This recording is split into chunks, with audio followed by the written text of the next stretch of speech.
ഇന്ന് നമ്മളുടെ തൃശ്ശൂർ ജില്ലയിലെ കൊണ്ടാഴി പഞ്ചായത്തിലെ മായന്നൂരിലെ ഭാസ്കരേട്ടൻ ഏതാണ്ട് 5-8 കൊല്ലത്തോളമായിട്ട് പോത്ത് വളർത്തൽ രംഗത്ത് സജീവമാണ്.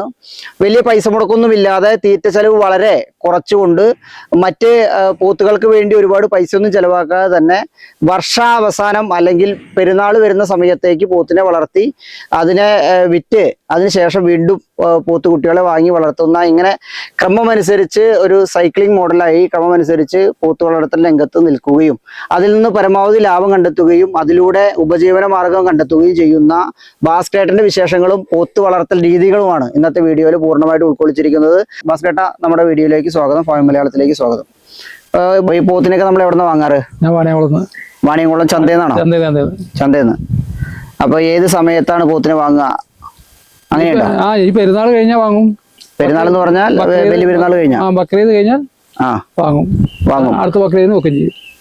ബക്രീദ് ടു ബക്രീദാണ് നമ്മുടെ കൃഷി അല്ലേ, പോത്ത് കൃഷി? അത് ശരി. അപ്പൊ നമ്മൾ ഈ ഒരു പോത്തിനൊക്കെ വാങ്ങുമ്പോഴേ എത്ര രൂപയായിട്ട് നമ്മള് ഈ പോത്തിന് ഏത് സൈസിൽപ്പെട്ട പോത്ത് എത്ര രൂപയ്ക്കായിട്ടാ പോത്തിനെ വാങ്ങാറ്? 25-26 മേനിക്കാണ് വാങ്ങല് പോത്ത് കുട്ടീനെ. വിൽക്കുമ്പോൾ 60 മേനി 58 മേനിക്ക് വെക്കും. അല്ല, 20-25 രൂപ 25,000 രൂപ വരെ കുട്ടിക്ക് കൊടുത്തിട്ടാണ് വാങ്ങുന്നത്. വലിയ കുട്ടികളാണോ വാങ്ങുക? വലിയ കുട്ടികളെ, അല്ലാതെ ചെറിയ കുട്ടികളല്ല. 10,000 അങ്ങനെ? 8 മാസം 9 മാസം കൊണ്ടാവണല്ലോ. ഓ ശരി ശരി. നമുക്ക് അല്ല, ഞാൻ ചോദിക്കണതേ, സാധാരണ ആൾക്കാർ ഇങ്ങനെ കുട്ടികളൊക്കെ ചന്തയിൽ പോയി എടുക്കുമ്പോൾ വളരെ ചെറിയ കുട്ടികളെ കൊണ്ടുപോകുന്നത് അല്ല അല്ലേ? 25-26 മേനിക്കാ വാങ്ങല്. 25-26 എന്ന് പറഞ്ഞാൽ ഏകദേശം തൂക്കം നമുക്ക് എത്ര ഉണ്ടാവും വാങ്ങുമ്പോ? ഒരു 100 കിലോ ഉണ്ടാവും. 100 ചില്ലാനും കിലോ. അതായത് കേട് തീർന്ന കുട്ടികളെ നമ്മൾ വാങ്ങും അല്ലെ? മലയാളത്തിൽ അങ്ങനെയാണല്ലോ, നാട്ടുഭാഷയിൽ കേട് തീർന്ന കുട്ടികളെ വാങ്ങും. വാങ്ങിക്കഴിഞ്ഞ് നമ്മള് പിന്നെ അതിന്റെ വളർത്തൽ രീതി എങ്ങനെയാ? വളർത്തൽ രീതി എന്ന് പറഞ്ഞിട്ടുണ്ടെങ്കിൽ പുല്ലും വെള്ളം തന്നെ ഞാൻ കൊടുക്കുള്ളൂ. വീട്ടുമേണ തന്നെ ഉള്ളൂ. അത് കഴിഞ്ഞൊരു 3 മാസം മുമ്പേ കൈത്തീറ്റ കൊടുക്കും. കൈത്തീറ്റ എന്ന് പറഞ്ഞാൽ എന്തൊക്കെ കൊടുക്കും? ചോളത്തോടും ചോറും. അതായത് 3 മാസം എന്ന് പറയുന്നത് നമ്മൾ വിൽക്കാൻ ഉദ്ദേശിക്കുന്ന മാസത്തിന്റെ 3 മാസം മുമ്പ് ചോറും ചോളത്തോടും കൊടുക്കും. ഇതാണ് ആകെ കൈത്തീറ്റ കൊടുക്കണത് ആകെ. ഇപ്പൊ ഇത് പറമ്പിൽ കെട്ടിയിരിക്കുന്നുണ്ട്. അപ്പൊ ഇതിന് തൊഴുത്തൊന്നും ആവശ്യമില്ലേ? ആവശ്യമില്ല. പക്ഷെ ഇപ്പൊ തൊഴുത്തുണ്ട്. അതോ നല്ല മഴക്കാലം വരികയാണെങ്കിൽ കയറ്റിക്കട്ടെ. തൊഴുത്തുണ്ട്. അല്ല, സത്യത്തിൽ ഈ പോത്തിന് അങ്ങനെ തൊഴുത്തിന്റെ ആവശ്യമൊന്നും ആവശ്യമില്ല. പക്ഷെ നമുക്കൊരു സമാധാനത്തിന് നല്ല മഴയൊക്കെ നിന്ന് കൊള്ളുമ്പോഴേ അങ്ങനെ കയറ്റി കെട്ടാൻ വേണ്ടി തൊഴുത്തുണ്ടാക്കിയിട്ടുണ്ട്. കൊണ്ടുപോയില്ല, മഴക്കാലത്തെ കൊണ്ടുപോകുള്ളൂ. ശരി ശരി. ഈ പോത്ത് വളർത്താൻ പ്രധാനമായിട്ടും വെള്ളം വേണമെന്നൊക്കെയാണല്ലോ പറയണേ. വെള്ളം നിർബന്ധമാണ് ആണല്ലേ? അപ്പൊ നമ്മളിവിടെ എങ്ങനെയാ അതിനുള്ള സൗകര്യം? ഞാനിപ്പോ ഭാരത പോയിലാണ് വയ്ക്കുന്നത്. പുഴയിലേക്ക് വിട്ടാക്കും.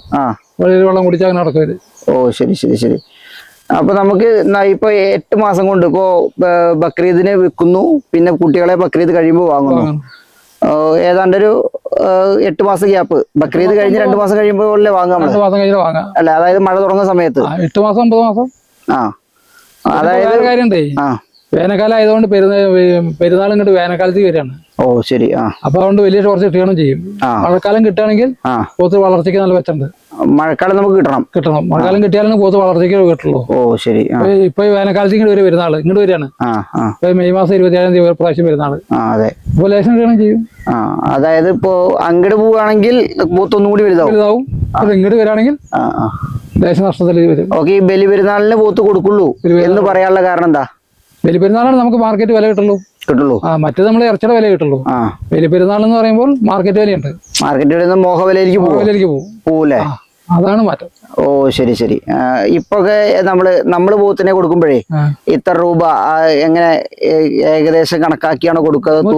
കണ്ടറിയാം എത്ര കിലോ ഉണ്ടെന്നുള്ളത് നമുക്കറിയാം. അവരും ചോദിക്കും. അവര് നമ്മള് 500 രൂപയ്ക്ക് 500 മേനിക്ക് അവര് വെക്കുകയാണെങ്കിൽ നമ്മളടുത്തൊരു 400 മേനിക്ക് കിട്ടുള്ളൂ, കിട്ടുള്ളൂ. ബാക്കി അവര് കൊണ്ടുപോകും കച്ചവടക്കാര്. അതല്ല, നമുക്ക് ഇത് കണ്ടു കഴിഞ്ഞാൽ നമുക്ക് മനസ്സിലാവും ഇത്ര രൂപയ്ക്ക് ഇത്ര കിലോ ഏകദേശം ഉണ്ട്. മനസ്സിലാവൂല്ലേ? അപ്പൊ നമ്മളെങ്ങനെയാ ഇങ്ങനെ വില പറയാ? നമ്മള് ഏകദേശം ഒന്നിച്ച് നോക്കിട്ടല്ലേ വില പറയാ. നമ്മള് മൊത്തം കലപ്പിലാണ് വില പറയാണല്ലോ. അതിൽ വലുതുണ്ടാവും ചെറുതുണ്ടാവും. അതായിരിക്കും വില പറയും. ഈ മുറ പോത്തുകളെ കുറിച്ച് എന്താ അഭിപ്രായം? കാരണം മുറ പോത്തുകൾ ഒരിടയ്ക്ക് ഭയങ്കരമായിട്ട് ആളുകൾക്ക് എനിക്ക് ഭയങ്കര പേടിയാ. എന്ത് പറ്റി? കാരണം ഞാൻ മുറ വാങ്ങിയിട്ട് ഒരു ചാവാണ്ടായി. ചത്തുപോയോ? ചത്തു. എനിക്ക് പേടിയാണ് വാങ്ങാൻ. ഓ ശരി ശരി. വാങ്ങിക്കൊണ്ടുള്ള നല്ല പോത്തുകുട്ടികളാവും. പിന്നെ ഇവിടെ വന്നു കഴിഞ്ഞാല് അതിങ്ങനെ ചുരുങ്ങി പോലെ അങ്ങനെ ചാവ് ഉണ്ടായിരുന്നു. അല്ല, സാധാരണ ആൾക്കാർ പറയണത് മുറ വാങ്ങിക്കഴിഞ്ഞാൽ വളരെ പെട്ടെന്ന് ഇറച്ചി വിൽക്കുകയും 1 കൊല്ലം കൊണ്ട് നല്ല വരുമാനം വലിപ്പം വരും, പക്ഷെ രോഗം വരും ഉറപ്പാ. അതല്ലേ, ഈ ഹൈബ്രിഡ് ആകുമ്പോൾ കുഴപ്പമാണ്. ജാതി കോഴി മാതിരിയാണ്. ഓ ശരി. അതായത് ഇപ്പൊ ഏതായിക്കോട്ടെ, ആടായാലും പശുവായാലും കോഴിയായാലും പോത്തായാലും ഒക്കെ ഈ ഹൈബ്രിഡ് തന്നെ എടുക്കുമ്പോ അതിന് അസുഖം വരുന്ന സാധ്യത കൂടുതലാവുണ്ട് അല്ലേ? ഞാൻ മുറ വാങ്ങിയതാണ്, വാങ്ങിയിട്ട് എനിക്ക് പറ്റിപ്പോയി. ഓ ശരി. അപ്പൊ നമ്മള് ഏത് കൊല്ലം നമ്മള് വാങ്ങിട്ടായിരുന്നേ? കൊറോണ സമയത്ത് വാങ്ങിയത്. കോവിഡ് സമയത്ത് നമ്മൾ മുറേനെ വാങ്ങി. എത്ര വാങ്ങിണ്ടായിരുന്നു? ഇതിൽ 33 പോത്തുണ്ടായിരുന്നു. 33 പോത്ത് ആ സമയത്ത് ഉണ്ടായിരുന്നു. ഓ, ചത്തിട്ടും പേരും ഇതൊക്കെ ആയിട്ട് 13 ഒക്കെ കിട്ടിയുള്ളൂ. ഒക്കെ പോയി. അയ്യോ, ഭയങ്കര നഷ്ടമായല്ലോ. ഭയങ്കര നഷ്ടം. 2-3 ലക്ഷം റുപ്യാണ് പോയി കിട്ടിയത്. അതല്ലേ, ഇപ്പൊ നമ്മുടെ ഇപ്പൊ നിലവിൽ നമ്മുടെ മുറയുണ്ട്. 2-3 ഉണ്ട്. മുറയുണ്ട്. ബാക്കി ആന്ധ്ര. അല്ല, അപ്പൊ നമ്മള് പിന്നെയും മുറ വീണ്ടും വാങ്ങാൻ കാരണം അത് ഓട്ടോമാറ്റിക്കലി വാങ്ങിയാൽ വന്നതാ. അതായത് നമ്മളുമായിട്ട് മുറേനെ പോയി എടുക്കില്ല, ചന്തയിൽ നിന്ന് കിട്ടുമ്പോ അതിന്റെ ഭാഗമായിട്ട് ഇങ്ങോട്ട് പോരണാണ്. ശരി. ഇപ്പൊ ചന്തയിൽ നിന്ന് ഇപ്പൊ നമ്മൾ പോത്തെടുക്കുമ്പോഴേ ഒരു പോത്തുകുട്ടികളൊക്കെ വാങ്ങുമ്പോ എന്തൊക്കെ നമ്മൾ ശ്രദ്ധിക്കണ്ടേ? ചന്തയിൽ നിന്ന് വാങ്ങുമ്പോ വാല് നീട്ടം വേണം, അതേമാതിരി കണ്ണാടിപ്പുറം വിരിവ് വേണം. കണ്ണാടിപ്പുറം എന്ന് പറഞ്ഞാൽ ബാക്ക് സൈഡ്. വിരിവ് വേണം. അവര് ചെവി നീളം വേണം. ഇതൊക്കെ നോക്കാനുള്ളൂ. കൊമ്പ് ചെറിയ കൊമ്പ് വേണം. ചെറിയ കൊമ്പ് വേണം. ചെറിയ കൊമ്പ് വേണം. അങ്ങനെയാണ്. ഓ ശരി. അതൊക്കെ നോക്കണം. അപ്പൊ ഈ സാധാരണ ആൾക്കാർക്കൊക്കെ ഇപ്പൊ എന്തിനെടുക്കാൻ പോയാലും, ആടായാലും പശുവായാലും പോത്തായാലും ഒക്കെ എടുക്കാൻ പോകുമ്പോ അല്ലെങ്കിൽ വാങ്ങുമ്പോ ഇത് എങ്ങനെ വാങ്ങണ്ടേന്ന് അറിയാറില്ല സാധാരണ.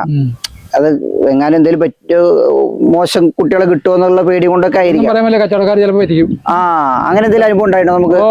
അനുഭവം ഇപ്പൊ തന്നെ ഉണ്ടായിട്ടുണ്ടല്ലോ. എന്താ 13 3 വേസ്റ്റ് എന്ന് പറഞ്ഞാൽ ചെറുപ്പം ആവില്ല. അതായത് മറ്റു പോത്തുകളുടെ വലിപ്പത്ത് വെക്കുന്നില്ല. നമ്മൾ അറിഞ്ഞില്ല. കാരണം ഒരു ലാട്ടം ഒന്നിച്ച് വാങ്ങുമ്പോഴേ നമുക്കറിയില്ല. ലാട്ടം ഒന്നിച്ചെടുക്കാണല്ലോ, അപ്പൊ നമുക്ക് അറിയില്ല. കുട്ടികളൊക്കെ ഏതാണ്ട് ഒരുപോലെ ഇരിക്കും. കുട്ടികളെ വരയ്ക്കും, ഒരുപോലെ ഇരിക്കും. ഓ ശരി. മാറ്റങ്ങളൊക്കെ. അല്ല, അപ്പൊ ഞാൻ ചോദിക്കണതേ, ഇതിപ്പോ അങ്ങനെ നല്ല കുട്ടികളെ മാത്രം വാങ്ങാം എന്ന് വിചാരിച്ച് തിരഞ്ഞെടുക്കാം നമുക്ക് വേണമെങ്കിൽ. അപ്പൊ വില കൂട്ടുവര്. ഓ എല്ലാം കച്ചവടക്കാർ വില കൂട്ടും. ഓ ശരി. എല്ലാം കൂടി ഒരുമിച്ച് വാങ്ങിക്കഴിഞ്ഞാൽ. അല്ല, ഇനിയിപ്പോ നമുക്ക് ഇതിലും ഫസ്റ്റ് എന്താ അറിയോ, നമ്മള് ഫാം പോയി എടുക്കാനത്. ഫാം എന്ന് പറഞ്ഞാൽ പോത്ത് ഫാം പോയിട്ട് എടുക്കാനത്. ഫസ്റ്റ് ഈ പോത്ത് വളർത്തൽ രംഗത്ത് നമ്മൾ 5-8 കൊല്ലായി എന്ന് പറഞ്ഞല്ലോ. അപ്പൊ ഈ പോത്ത് വളർത്തൽ രംഗത്ത് നമ്മുടെ ഒരു അനുഭവം എങ്ങനെയാ? ചത്തിട്ടില്ലെങ്കിൽ, തൂക്കടൊന്നും ഇല്ലെങ്കിൽ നഷ്ടമുള്ള ചോടല്ല. ഇല്ല. 25 ഉറുപ്പിക നോക്കിയാൽ നമുക്ക് 25 ഉറുപ്പിക കിട്ടും. അവർ 9 മാസം കൊണ്ട്. അല്ല, നമ്മൾ ഇതില് ശ്രദ്ധിക്കേണ്ട കാര്യങ്ങൾ എന്തൊക്കെ പ്രധാനമായിട്ട്? ശ്രദ്ധിക്കേണ്ട കാര്യം എന്ന് പറഞ്ഞിട്ടുണ്ടെങ്കിൽ സൂക്കട് വരുന്നത് നമ്മൾ നോക്കണം. വേറെ കുഴപ്പമൊന്നുമില്ല. പിന്നെ മറ്റേ വിരക്കുള്ള മരുന്ന് കൊടുക്കണം. അത് എപ്പോഴാണ് കൊടുക്കണ്ടേ? അത് മാസം കൊടുക്കും ഞാൻ. അതായത് നമ്മൾ പോത്തുംകുട്ടീനെ വാങ്ങിക്കൊണ്ടു വന്നു കഴിഞ്ഞാൽ പിന്നെ എല്ലാ മാസം കൊടുക്കും. എന്ത് മരുന്ന് കൊടുക്കുക? അത് മറ്റേ മൃഗാസ്പത്രിയിൽ നിന്ന് കിട്ടുന്ന ഗുളിക വാങ്ങി കൊടുക്കും. ഐടെക് എന്ന് പറഞ്ഞൊരു ഗുളിയുണ്ട്, അതാ കൊടുക്കാറ്. അത് വാങ്ങി കൊടുക്കും. ഓരോന്ന് കൊടുക്കും. ഓക്കെ. നമുക്കിപ്പോ അങ്ങനെ നമ്മൾ ഇതുവരെ ഈ 5-8 കൊല്ലമായിട്ട് പോത്ത് വളർത്തുന്നു പറഞ്ഞല്ലോ. അപ്പൊ നമുക്ക് അങ്ങനെ പ്രധാനമായിട്ട് വന്ന അസുഖങ്ങൾ എന്തൊക്കെയാ പോത്തിന്? അതിൽ കുളമ്പെണ്ണം വന്നു. കുളമ്പ് രോഗം വന്നു. അതന്നെ ഉള്ളു. കുളമ്പ് രോഗം വന്നാൽ മാത്രമേ ഈ പ്രശ്നമുള്ളൂ. അതല്ലേ, വേറെ കുഴപ്പമൊന്നുമില്ല. പിന്നെ അന്ന് ഈ മുറ വാങ്ങിയിട്ട് പറ്റിയെന്ന് മുറ വാങ്ങിയ പോത്തോള് വാങ്ങുമ്പോൾ നല്ല കുട്ടികളായിരുന്നു. പിന്നെ അവർക്ക് ഇങ്ങനെ സൂക്കടായിട്ട് കാരണം അവറ്റാൻ ഒന്നുമില്ലാതെ ഉരുക്കി അങ്ങനെ ചാവുണ്ടായിരുന്നു. അല്ലാതെ എന്തുകൊണ്ടാ അങ്ങനെ ചത്തുപോയി? ആർക്കും പിടുത്തം കിട്ടിയില്ല. ലാസ്റ്റ് 5-8 ചത്തപ്പോ പിന്നെ ലാസ്റ്റ് മണ്ണത്തി പോയിട്ട് മരുന്ന് വാങ്ങിയിട്ട് കൊണ്ടുപോയി പോത്തിനെ എരുമേലവിടെ കൊണ്ടുപോയിട്ട് അവര് ടെസ്റ്റ് ചെയ്തിട്ടാണ് പിന്നെ രക്ഷപ്പെട്ടത്. ഓ അല്ലാതെ അപ്പൊ ഇത് പോസ്റ്റ്മോർട്ടം ചെയ്തൊന്നുമില്ലേ? പോസ്റ്റ്മോർട്ടം ചെയ്തില്ല. ആര് ചെയ്യണോടെ? പോസ്റ്റ്മോർട്ടം ചെയ്യണം. ഓ ശരി. അല്ല, ഞാൻ ചോദിക്കണത് ഈ ആട്, പശു, കോഴി എന്നൊക്കെ പറയുമ്പോ നമുക്ക് അറിയാം ഇതിൽ ചിലപ്പോ ചത്തുപോകാൻ സാധ്യതയൊക്കെ ഉണ്ട്. പക്ഷെ ഈ പോത്ത് ഇങ്ങനെ ചത്തുപോകാന്നൊക്കെ പറയുന്നത് അതല്ലേ? എനിക്കെന്നല്ല, ഇവിടെ വാങ്ങിയ 2-3 കൂട്ടർക്കും പറ്റി. അതല്ലേ? സാധാരണ നമ്മുടെ ഈ പ്രദേശം കൂടുതലും പോത്ത് വളർത്തൽ ഉണ്ടായിരുന്നു. പക്ഷെ ഇപ്പൊ നിർത്തിയിറക്കണം. കുറച്ചു ചാവല് കാരണം. അതെ, അസുഖം വന്ന പിന്നെ സ്വാഭാവികമായിട്ട് മനസ്സ് മടുക്കില്ല. ഇപ്പൊ കഴിഞ്ഞ പ്രാവശ്യം ഉണ്ടായി, കുളമ്പിലെണ്ണം വന്നു. 14,000 രൂപ ചെലവാ. അതെ. ഓ പിന്നെ അതില് നമുക്കൊന്നുമില്ല, ഇൻഷുറൻസ് ഒന്നുമില്ലല്ലോ. കയ്യിൽ നഷ്ടം വന്നതിന് പോയ തന്നെയാണ്. എനിക്ക് നഷ്ടമൊന്നും തരാൻ വന്നിട്ടില്ല. നഷ്ടം വന്നു, ചത്തു പോയപ്പോ നഷ്ടം വന്നു. ഓക്കെ. നമ്മള് ഇപ്പോ പ്രധാനമായിട്ട് നമ്മളുടെ ഒരു ഇതില് വളർത്തുന്ന രീതി ഒന്ന് പറഞ്ഞു തരും. എങ്ങനെയാണ് നമ്മൾ ഒരു ദിവസം തുടങ്ങി ഒരു അവസാനിക്കുന്നത് വരെയുള്ള നമ്മുടെ തീറ്റക്രമം ഇല്ല, ഞാനൊന്നുമില്ല. ഞാൻ 11-11:30 വിടും, ചിലപ്പോൾ 12 മണിയാവും. രാവിലെ രാവിലെ വൈകുന്നേരം 5 മണിക്ക് കെട്ടും ചെയ്യും. കിട്ടും ചെയ്യും. പിന്നെ കഞ്ഞൊന്നും കൊടുക്കില്ല, പറമ്പിൽ ഇങ്ങനെ കെട്ടിയിടും. പിന്നെ ഒരു 3 മാസം ബക്രീദിന് മുമ്പേ, 3 മാസം മുമ്പേ കൈത്തീറ്റ കൊടുക്കാൻ തുടങ്ങും. അതായത് നമ്മള് ഇതിനെ വിൽക്കുന്നതിന് 3 മാസം മുമ്പ് കൈത്തീറ്റ കൊടുക്കും. ചോറും ചോളത്തോടും. ചോറെന്ന് പറഞ്ഞാൽ നമ്മൾ വെച്ചു കൊടുക്കണം. ഇവർക്ക് വേണ്ടി മാത്രം അരി വെച്ച് കൊടുത്തിട്ട് ചോളത്തോടും കൂട്ടിയിട്ട് വെച്ചു കൊടുക്കും. അത് എത്ര നേരം കൊടുക്കും? ഒരു നെറ്റ് നേരം, വൈകുന്നേരം മാത്രമേ കൊടുക്കുള്ളൂ. വൈകുന്നേരം കെട്ടിയിടുന്നതിന്റെ കൂട്ടത്തില് കെട്ടി കഴിഞ്ഞാൽ അപ്പൊ കൊടുക്കും, അല്ലാതെ കൊടുക്കില്ല. ശരി. നഷ്ടമുള്ള കച്ചവടമൊന്നുമല്ല. പക്ഷെ ആളെ വെക്കാൻ പറ്റില്ല. ആള് വെച്ച് കഴിഞ്ഞാൽ ഒരു 30 എണ്ണെങ്കിലും വേണം.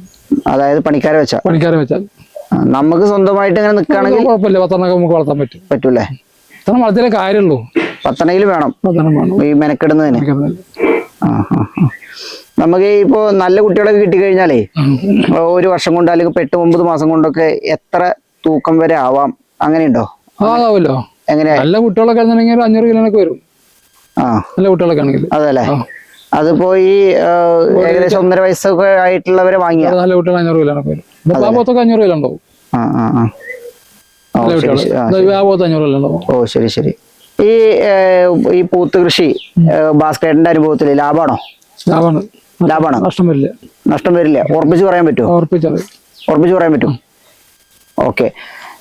ഈ രംഗത്തേക്ക് പുതിയതായിട്ട് വരാൻ ആഗ്രഹിക്കുന്നവരോട് ഈ 5-8 കൊല്ലത്തെ അനുഭവം വെച്ചിട്ട് എന്താണ് ഭാസ്കരന് പറയാനുള്ള ഒരു ഉപദേശം എന്തെങ്കിലും കൊടുക്കണ്ടോ? വേറെ ജോലിയുള്ളവർക്ക് ഇത് പറ്റില്ല. വേറെ ജോലിയുള്ളവർക്ക് ഈ പണി പറ്റില്ല. വേറെ നമ്മള് പൈസ ഇറക്കി കൊടുത്ത് ആളെ വെക്കുകയാണെങ്കിൽ 10-30 ഉണ്ടെങ്കിൽ കുഴപ്പമൊന്നും വരില്ല. ലാഭം തന്നെ വരില്ല, നഷ്ടം വരില്ല. ഒരിക്കലും വരില്ല നഷ്ടം ഇല്ല. കുട്ടികളെടുക്കുമ്പോൾ നന്നായി എടുക്കണം. നല്ല നോക്കി കുട്ടികൾ എടുക്കണം. നല്ല കുട്ടികളെ വേണം, നോക്കിയെടുക്കണം. തുടക്കത്തില് 2-3 എണ്ണം വെച്ച് നോക്കിയിട്ട് നമുക്ക് പറ്റുമെങ്കിൽ വർദ്ധിപ്പിച്ചാൽ മതി. നോക്കിയാൽ 2-3 വാങ്ങാ, നോക്കുക. പിന്നെ ഇപ്പൊ ഒരു പണിക്ക് പോണ ആൾക്കാണെങ്കിൽ നോക്കാൻ സ്ഥലം ഉണ്ടെങ്കിൽ 2 എണ്ണം വാങ്ങി വളർത്തിയാൽ 50 ഉറുപ്പിക 8-9 മാസം ഉണ്ട്. പാടൊക്കെ ഉണ്ട്, അടുത്ത് പാടൊക്കെ ഉണ്ടെങ്കിൽ പണിക്ക് പോണവരാണ്, അത് എവിടെയും കൊണ്ട് കെട്ടിയിട്ടാ മതി. അപ്പൊ നാട്ടൊന്നും വരില്ല.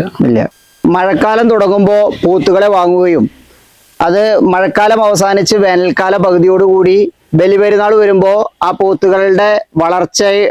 പൂത്തുകളെ വിൽക്കുകയും ചെയ്ത് അതിൻ്റെ ഇടയിൽ വരുന്ന കാലം മാത്രം പോത്തുകളെ നിലനിർത്തിക്കൊണ്ട് പരമാവധി തൂക്കം വർദ്ധിപ്പിച്ചുകൊണ്ട് അതിൽ നിന്ന് ലാഭം കണ്ടെത്തുന്ന പോത്ത് കൃഷി രീതിയാണ് ഭാസ്കരേട്ടൻ അവലംബിച്ചു വരുന്നത്. എന്തായാലും ഭാസ്കരേട്ടന്റെ പോത്ത് വളർത്തൽ രംഗത്തെ അനുഭവങ്ങൾ, അറിവുകൾ മറ്റ് കർഷകരിലേക്ക് പുതിയതായി ഈ രംഗത്തേക്ക് വരണമെന്ന് ആലോചിച്ചിരിക്കുന്നവർക്കൊക്കെ ഉപകാരപ്രദമായി എന്നാണ് നമ്മൾ കരുതുന്നത്. ഇതുവരെ ഈ ചാനൽ സബ്സ്ക്രൈബ് ചെയ്യാത്ത ആരെങ്കിലും വീഡിയോ കാണുന്നുണ്ടെങ്കിൽ ചാനൽ ഒന്ന് സബ്സ്ക്രൈബ് ചെയ്ത് തൊട്ടപ്പുറത്തെ ബെല്ലൈക്കൺ കൂടി ഒന്ന് എനേബിൾ ചെയ്ത് കഴിഞ്ഞാൽ നമ്മളിടുന്ന ഏറ്റവും മികച്ച വീഡിയോകൾ നിങ്ങൾക്ക് നോട്ടിഫിക്കേഷൻ ലഭിക്കുന്നതാണ്. ഈ വീഡിയോ ഇഷ്ടമായാൽ ലൈക്ക് ചെയ്യണം. വീഡിയോയെ കുറിച്ചുള്ള അഭിപ്രായങ്ങളും നിർദ്ദേശങ്ങളൊക്കെ കമന്റ് ബോക്സിൽ രേഖപ്പെടുത്തണം. മറ്റൊരു മികച്ച വീഡിയോയുമായി വീണ്ടും കാണുന്നതുവരെ എല്ലാവർക്കും നന്ദി, നമസ്കാരം.